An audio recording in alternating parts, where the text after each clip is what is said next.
নমস্কার বন্ধুরা, আমি চলে এসেছি আপনাদের কাছে নিয়ে একদম তেল পরোটা রুটি খেতে খেতে যখনই বোর হয়ে যাবেন, বাড়ির লোকে হয়ে যায়, কিন্তু অত্যন্ত গরম দেখাতে পাচ্ছি না, যাই হোক তখনই করে নেবেন এরকম একটা রেসিপি। খুবই হেলদি, পছন্দও হবে। দেখলেই যতটা দেখতে সুন্দর তার থেকে বেশি সুন্দর খেতে। আর এটার নাম হচ্ছে, আমি দিই মজা করে, হচ্ছে আমার ছেলে বা হাজবেন্ড যে কোনো খাবার করলে আগে নাম জানতে চাইবে। সবকিছুর কি করে নাম দেবো, তাই আমি এটা বলে ফেলি চিড়ে চ্যাপ্টা। তাই আজকে চিড়ে চ্যাপ্টা করতে কি কি লেগেছে আসুন দেখে নিই আর কিভাবে করেছি।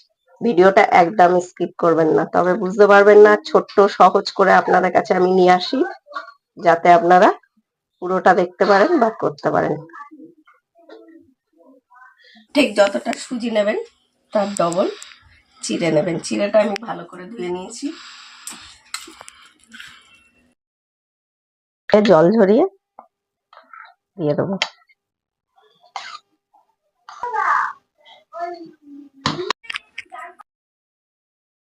আপনার 50 গ্রাম মতো সুজি আছে। আর দিয়ে দেবো টক দই, 2 চামচ টক দই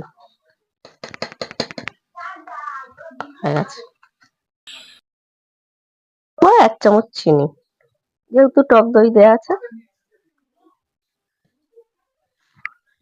অল্প একটু জল, জলটা না দিলে পেস্টটা ভালো হবে না।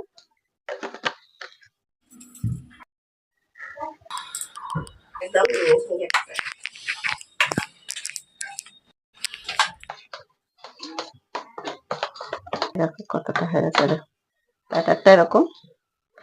যেহেতু চিড়েটা ধোয়া, একদম বেশি সময় লাগবে না।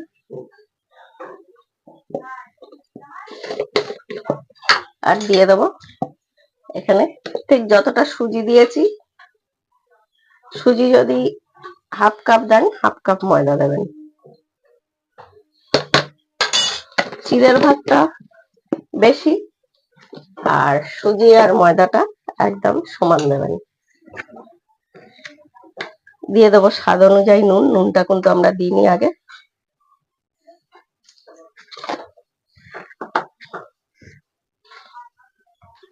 এটা বাচ্চা থেকে বড় সবাইকারই খুব পছন্দ হবে, একটা অন্যরকম খাবার, আর হেলদিও খুব। টিফিনের পক্ষেও ভালো, স্কুল অফিস সব জায়গায়, বাড়িতেও চট করে করে খেতে পারেন। ব্যাটারটা খুব পাতলা হবে না, যারা আমরা গোলা রুটি করি জানি ওই রকম হবে ব্যাটারটা। 10 মিনিট সঙ্গে নিয়ে নিয়েছি ধনেপাতা কুচি, কাঁচা লঙ্কা কুচি, গাজর গ্রেট করে নিয়েছি, আর ক্যাপসিকামটা ছোট ছোট করে কেটে নিয়েছি, আর একটা টমেটো ছোট ছোট করে কেটে নিয়েছি। গাজরটা আমার এটা খুব মিহি করে হয়ে গেছে, গ্রেট করা হয়ে গেছে। আর এই দেখুন ক্যাপসিকামটা তো খুব সেদ্ধ হলে ভালো লাগে না, তাই এরকম ছোট ছোট করে কেটে নিয়েছি। একটুখানি তেল ব্রাশ করে নেবো, বাচ্চাদেরও খুব পছন্দ হবে, একটু অন্যরকম। গ্যাসটা কমানো আছে, যাদের বড় ফ্রাই প্যান হবে তারা দুটো করতে পারেন, আমি একটাই দিচ্ছি, কারণ আমার ফ্রাই প্যানটা খুব বেশি বড় না।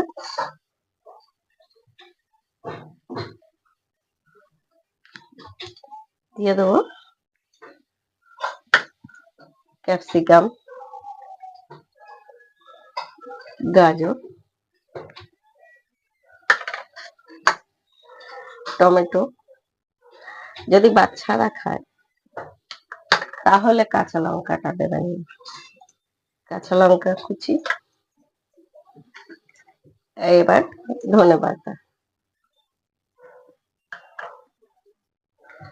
দিয়ে দিয়ে দেবো চিলি ফ্লেক্স। ঢাকা দিয়ে আমরা মিনিট খানেক ঢাকা দিয়ে দিই। A few minutes later. খানেক পরে চলে এলাম।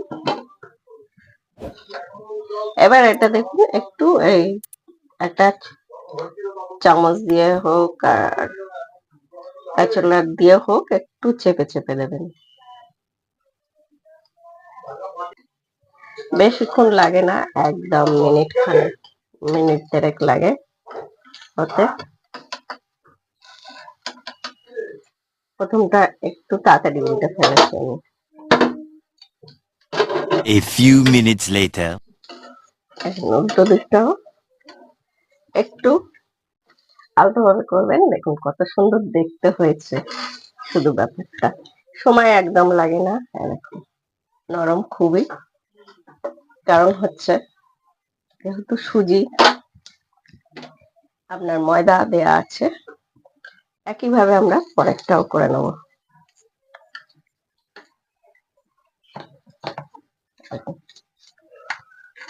আর একটু যদি ছোট ছোট করে করেন, এটা এর সাইজটা খুব ভালো, কারণ খুব বড় নয় ছোট নয়। দেওয়ার সময় একটু আগুনটাকে মিডিয়াম করে দেবেন, আর একটু মোটা মোটা করবেন। বারবার বলছি একটু মোটা মোটা করবেন, অসাধারণ খেতে লাগে। একবার হলেও বাড়িতে নিশ্চয়ই করবেন। আমাদের বাচ্চারা সব সময়, বাচ্চা কেন বড়রাও, একঘেয়ে রুটি পরোটা খেতেই চায় না, তখনই চায় অন্য কিছু।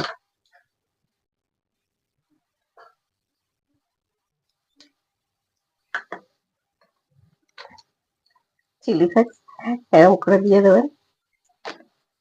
আর বাচ্চারা খেলে কাঁচা লঙ্কাটা প্লিজ দেবেন না, বারবার বলছি। এবার দিয়ে এটা একটু এরকম চেপে দেবেন। চেপে দিলে কি হয়, বসে যায়, তবে পড়ে যাবে না। এরকম চেপে দিয়ে আমরা কয়েক সেকেন্ড একটু ঢাকা দিয়ে দেবো একদম। A few minutes later. এটা এই যে যখন একটু উল্টাবেন একটু সাবধানে। এবার এদিকটা একটু হতে দেবো আবার। ওই যে বললাম, এটা চাইলে আর একটু আপনারা কালার করতে পারেন।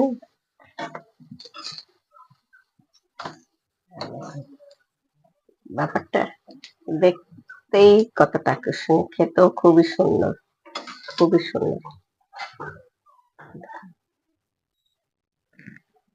আমরা এইভাবেই সব কটি ভেজে নেব।